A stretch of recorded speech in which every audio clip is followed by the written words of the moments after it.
Hello, everybody, and welcome back to From the Ground Up, Western Cover Crop Pacific Northwest Subregional Conference Series number 3.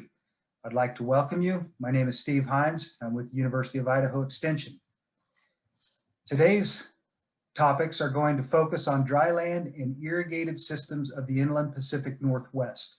I would like to mention that this conference is being sponsored by a grant from the Western SARE, and we really appreciate their support of our program. Our next speaker this afternoon is Sheryl Hagen-Zakarison with Zakarison Partnership, and she'll be visiting with you about cover cropping and intercropping in the eastern Palouse. Welcome. This is more of an experiential talk than anything. As you know, my name is Sheryl Hagen-Zakarison. I'm a partner in Zakarison Partnership. We farm 600 acres, which in our neck of the woods is an exceedingly small farm.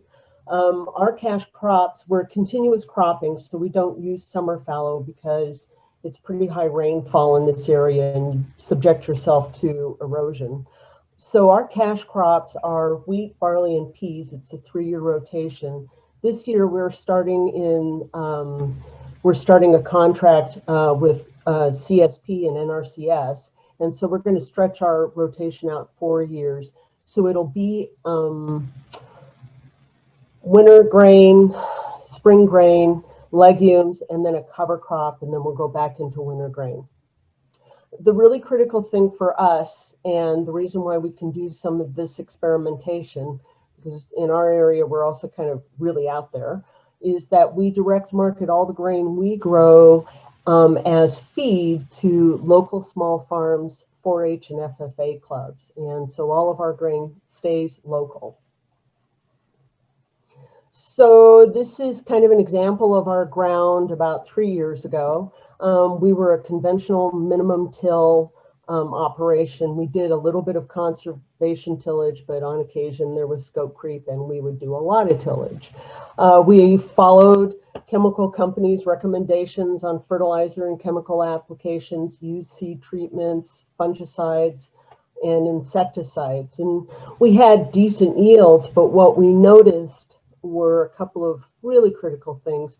When our tillage was too much, we had significant soil erosion because we have a lot of hills, and so it's hard to keep that soil where it needs to be.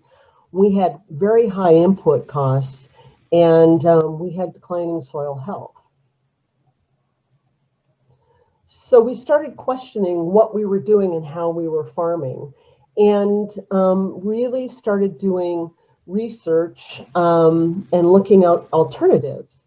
And so one of the things we did was we really took some things from the Holistic Management Institute, and that was to create our farm goal.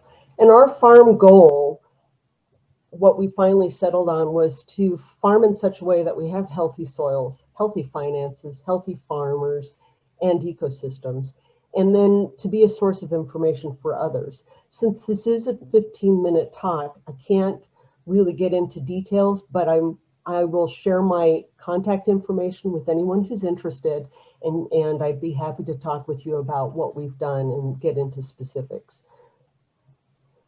So when we really thought about what we needed to do, we decided that the first thing that we had to do was basically take care of our soil biology and rebuild it in order to achieve our goals of a healthy farm. And so we had to ask ourselves how. And I will tell you, and it's not a knock on anyone, but back in the day when I got my agronomy degree, the principles of soil health weren't even discussed in our soil classes.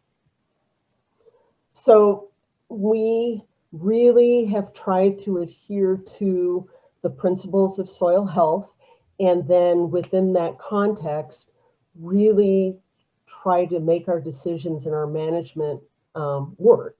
So shield the soil, and what we've done there is, and the specific sample I'll give you is with our legume crops. Because we raise legumes, one of the problems we do have is even though we're no-tilling, we the residue disappears within 2 or 3 months. And so, we'll have bare soils from about October until we plant, in the spring, depending upon our rotations.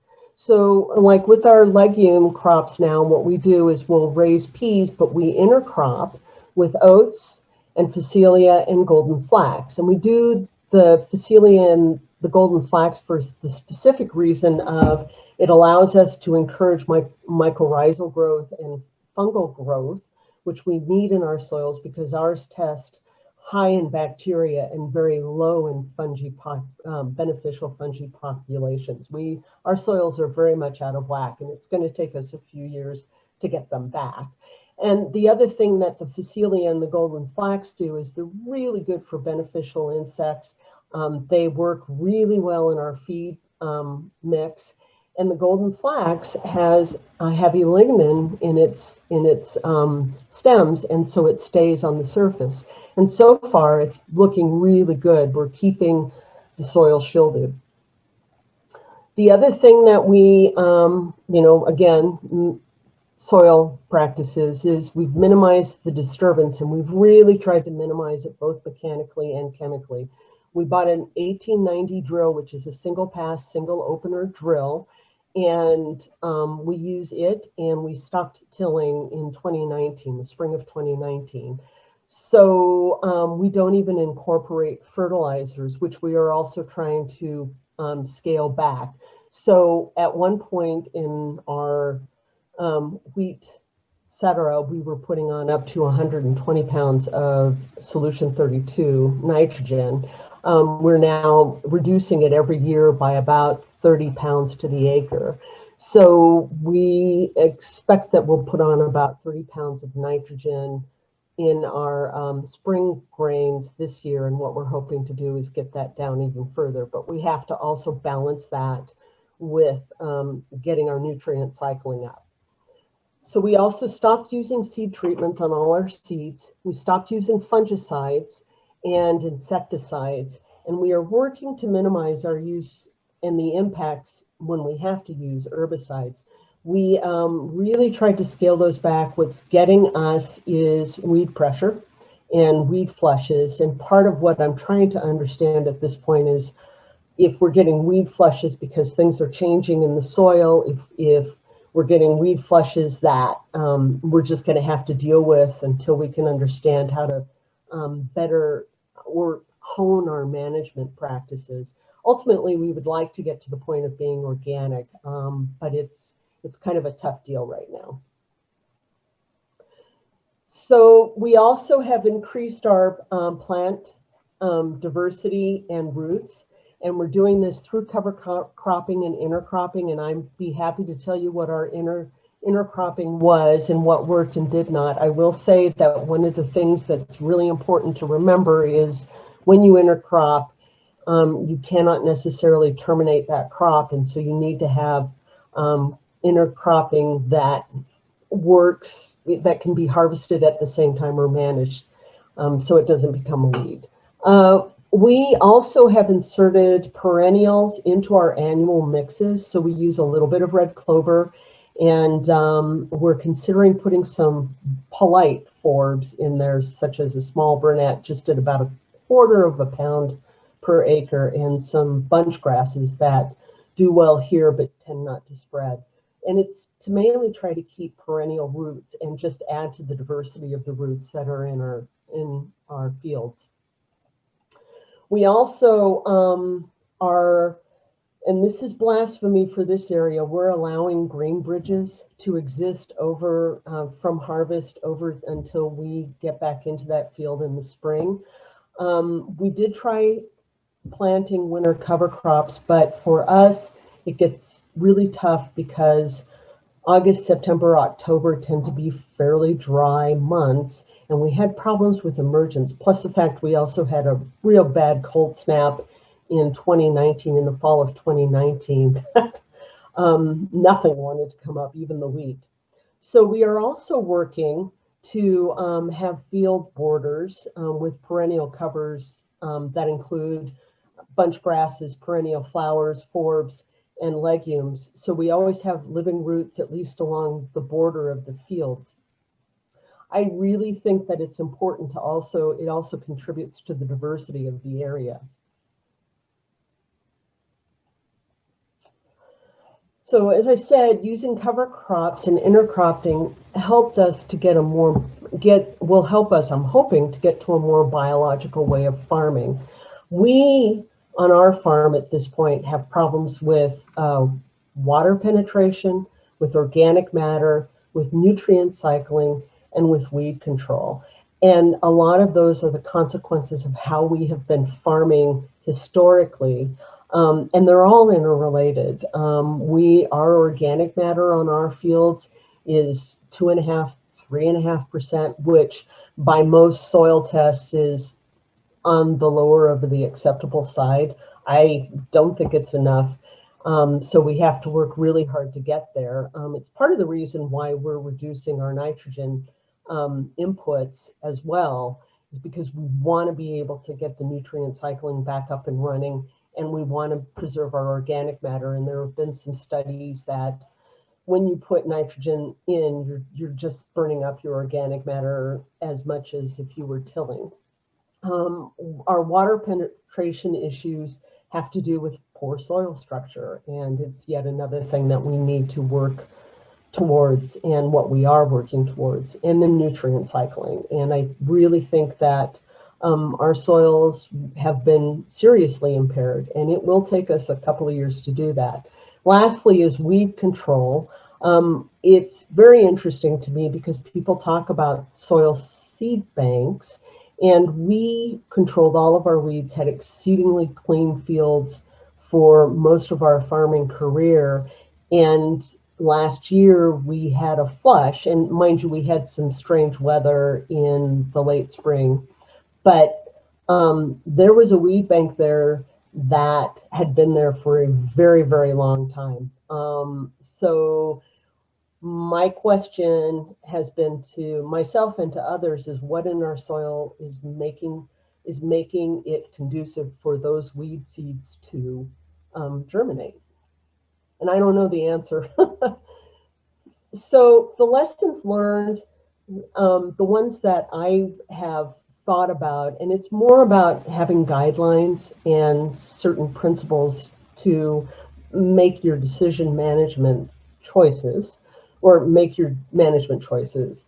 And the first one is that I really have found helpful is to research, to read whatever I can, to listen to the podcast, because there's a lot of science that is interesting. It is a little frustrating in our area because cover crops and intercropping are so new.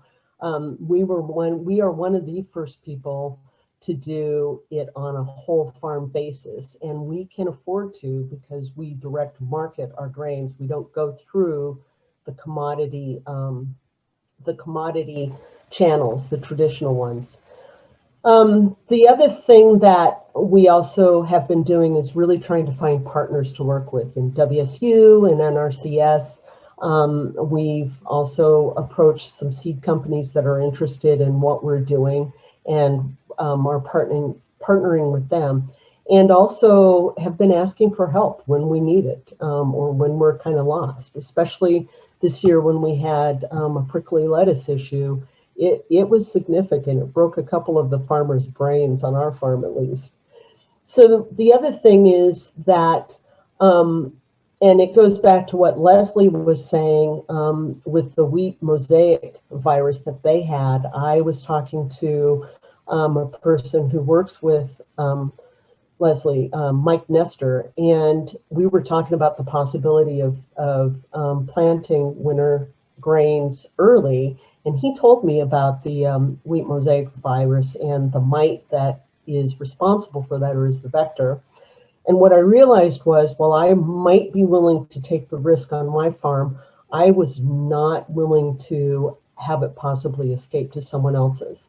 And so what I realized in time, I guess, was that, what I'm doing really is all about what everyone else involves, everyone else and the farmers around me. And so it's, being a good neighbor. when you're trying to implement some of these practices as well. So one of the things that we have a set of guidelines, as I said earlier, and it's within that context of the soil health principles. And for us, being clear about what we're willing to change if need be, and what we will not compromise on is really important. And there's nothing that I won't consider, but you're going to have to have me go kicking and screaming to begin tillage again, or to use seed treatments, or to use fungicides.